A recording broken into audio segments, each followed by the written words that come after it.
Compose, compose, compose. Here we go. So now's the time I get to invite up our wonderful guest speaker today. I'm not sure if any of you have met this lady before. She does come to us from quite a distance. And so if you don't know who I'm speaking about, let me tell you a little bit about her. You know, Rabbi Rachel. Come on.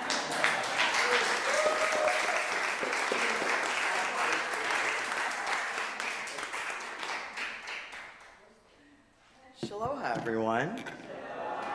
Good morning. I like that. You know, Rabbi Rachel. I don't know how I feel about that, but I like it.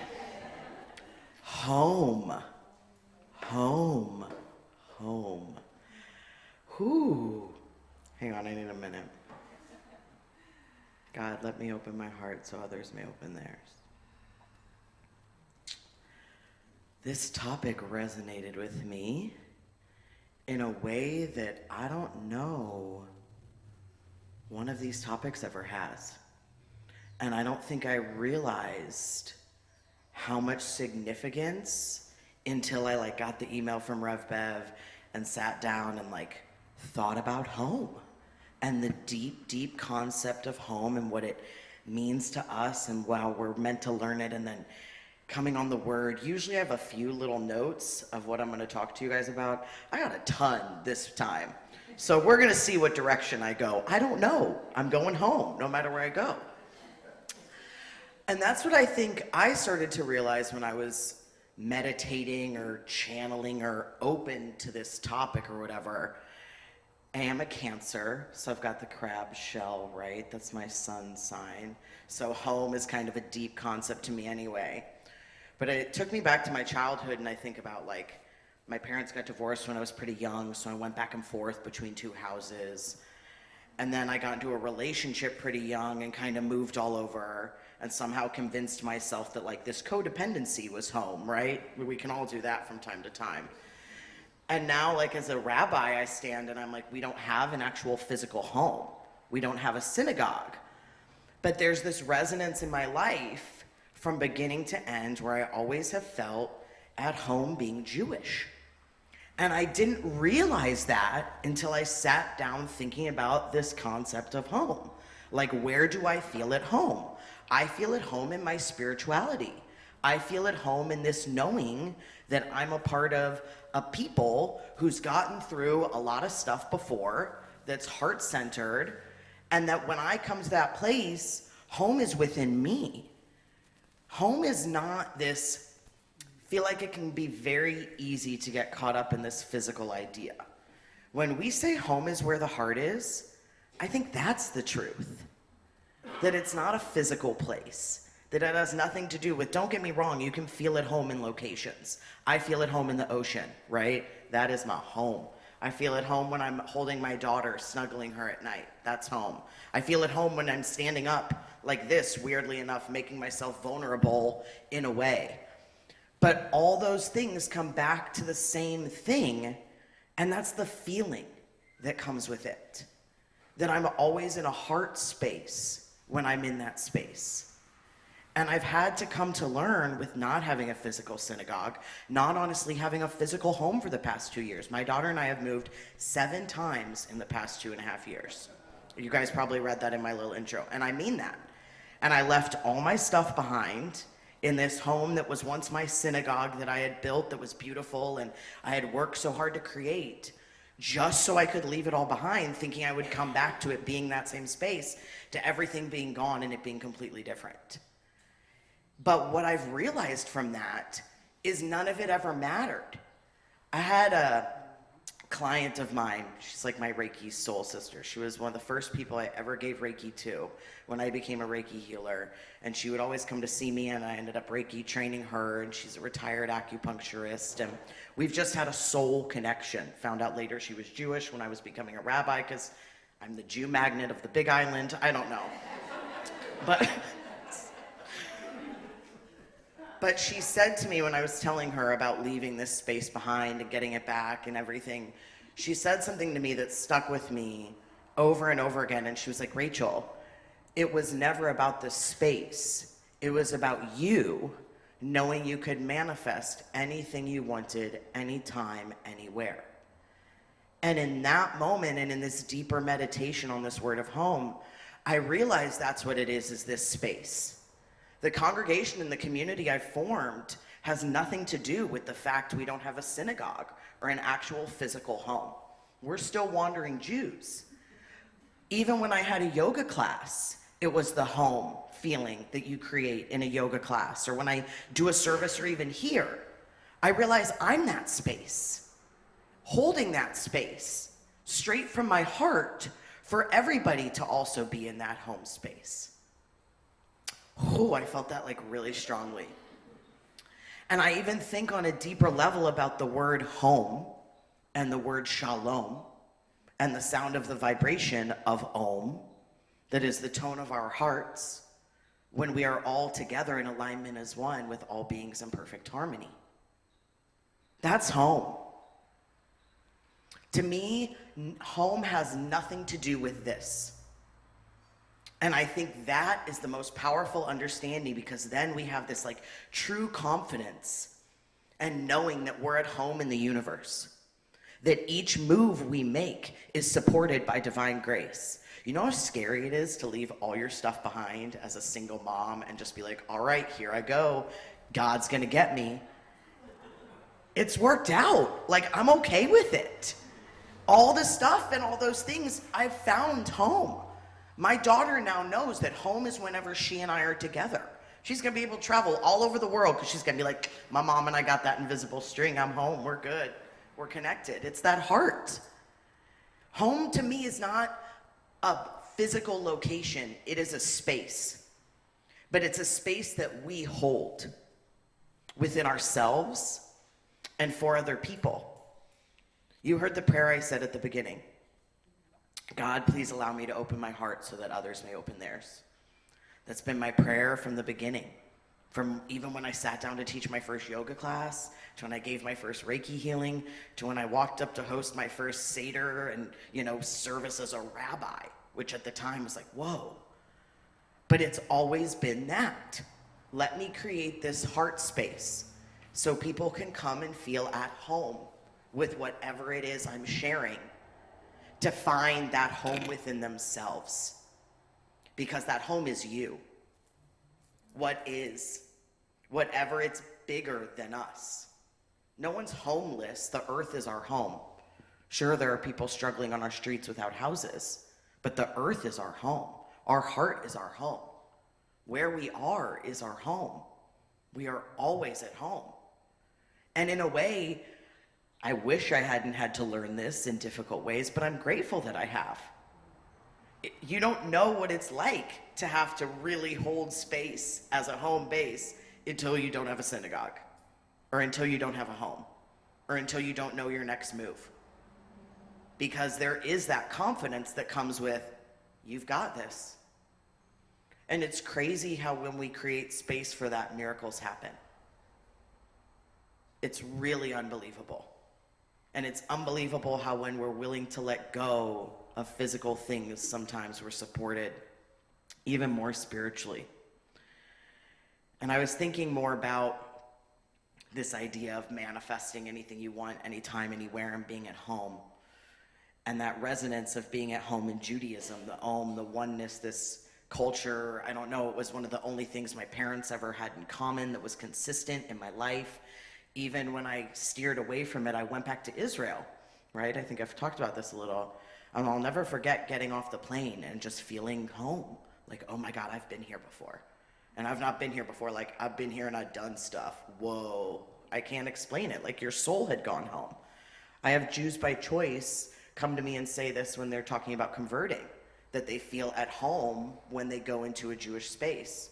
And I had a rabbi while I was in rabbinical school who explains that there were so many Jewish souls lost in the Holocaust, and there wasn't a physical space for them to come through on the planet, but their souls are always going to be at home in Judaism, so they come back.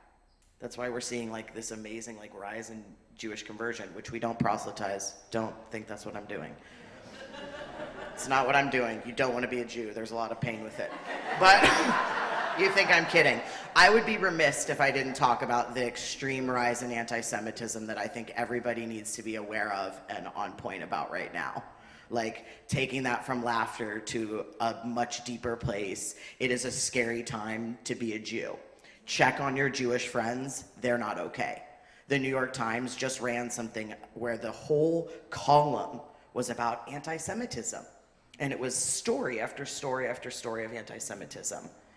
And the political climate and the socioeconomic climate that we're in is very similar to that of World War II. And everybody forgets that Hitler came in with a lot of these very small things. These statements that don't seem like a big deal are actually opening the door for something very, very scary.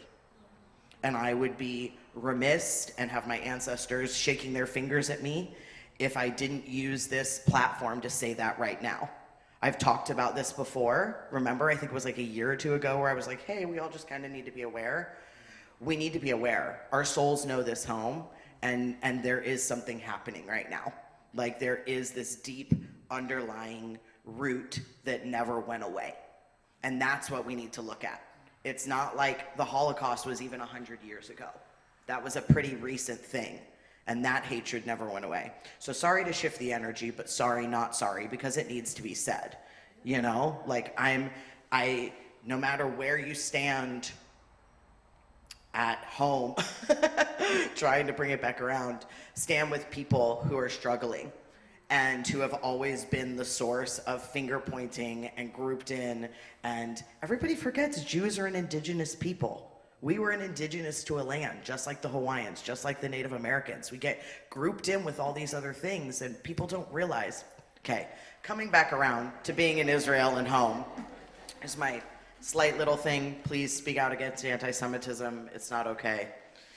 The Holocaust didn't happen that long ago, and ignorance and sharing things without knowing is what leads to very, very serious things happening. But I was thinking about this idea of feeling at home in Israel.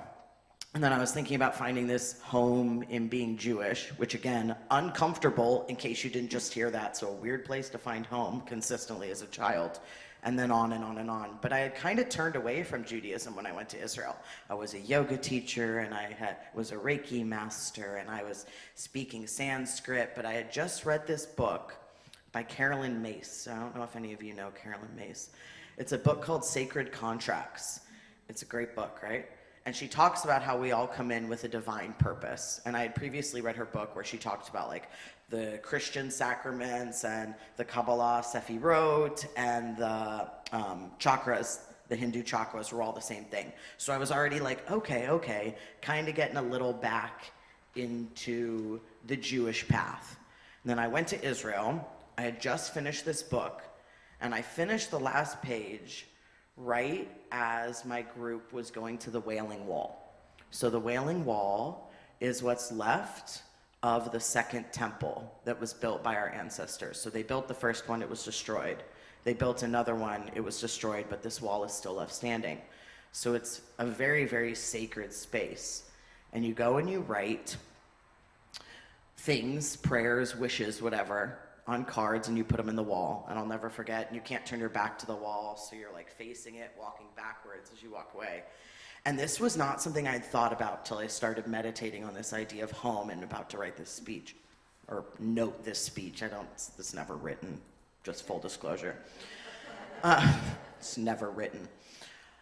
And I will never forget that I had forgotten though, it came back, now I will never forget, that I had finished this book that day. And I wrote on a card nothing other than, I want to fulfill my divine mission. I want to fulfill my sacred purpose. And I put it in the wall, I backed away slowly, and the next day was when I was in Sfat, the story I've told you guys, and ended up enrolling to become a rabbi. Isn't that crazy? Yeah. And I didn't think about that or remember that significance or that moment at all until it was this idea of home. And I had this massive download, for lack of a better way of putting it, of just like, that's it. Home is when we are in with God. Home is when we are in this surrendered space from our hearts, knowing we are supported. that we don't necessarily need the most epic physical home. We don't necessarily even need a home. I've met people who sleep on the streets that are much nicer and happier than people who live in beautiful, beautiful homes. Think about it. When you're at home with yourself, with God, wherever it is that you find love in your heart, you're radiating that vibration of home. You are home. I'm going to quit while I'm ahead.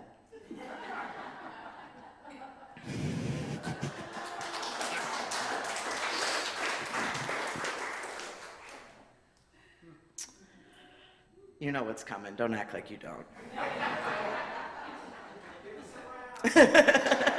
You don't have to ask. It's what I do. I haven't reread this one, so here we go. Talk about feeling at home and sharing your heart. Whew. Home isn't a place. It's a feeling, a space where we let go and surrender with grace. Choose to look fear straight in the face, choosing love at the most rapid pace. The time is now, we must make haste. Babylon falling, we leave the rat race. Because for big change, I know we must brace. There is no time but now, that is always the case. When we are home, we are never alone. This is the meaning of shalom. We are one with what is, not with our phone. We are deep in our hearts, though the mind can roam. Know we are source, see where we have grown. Signs we are home, we are always shown. We are spirit in a body on loan. Heart is the source, there is the zone. Resonating the tone, vibration of Om, we feel this knowing deep in our bones that just like the stars through the universe we have flown. When you truly know, you don't need to show, because it's like through you the divine does glow. When you're in that space, some call it flow, with the knowledge you will never know. With wisdom and strength, your tapestry you sew, it's like right when you need it, you get that blow.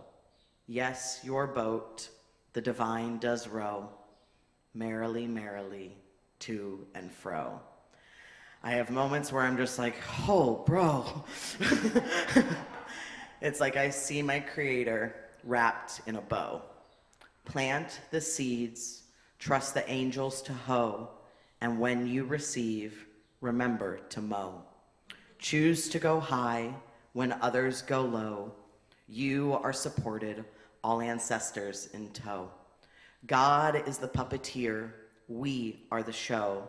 Sometimes I just look around and feel nothing but woe. We can surrender, choose to go slow. We are supported, and I feel it, yo. And sometimes I wish I just didn't know what it was like to have no choice but let go. Home is here, right where you are. You are always at home, no need to go far. We've earned it all, the stripes and stars, the love and loss, the stories and scars. Sometimes it can feel like we're covered in tar because a spiritual battle we all must spar. Because truly this moment is simply above par, because we are worthy and we must raise the bar. There's no need for status, money, and cars. It's when you see it all beyond Jupiter and Mars. Sometimes it can feel like we're just too small. There's no way we can do it or handle it all. It's when the divine summons, we must answer that call, and to the darkness we must not fall. Because light and darkness continue to brawl, sometimes wolves in sheep's clothing dressed up as a doll. The time is now, though I wish we could stall, universal law, Babylon shall fall. Together as one, we must make the hall into our real home that doesn't have walls. This is the art. We must come to the heart, and it is from there we must choose to start. Because love is the answer. It's beyond smart to just eat the fruit, sweet or tart. Your soul isn't found in a shopping cart, and I know our own power can make us sometimes want to dart, but we are here for a reason, meant to do our part. Right here and right now, we are at home. In this moment, we are given on loan. Our hearts and our minds, spiritual skills we must hone, and trust in the knowing we are never alone. That our universe has exponentially grown, and into this reality we now have flown. Love is the key, the vibration of Om, feeling the one here in this tone. There is nothing sacred about this phone. Change is upon us, the wind has blown. We are supported, the divine makes it known, but you must choose to feel it. You cannot be shown. It lives in the ocean, the trees and the stones, being here now, always at home, here with what is. Shaloha. Shalom.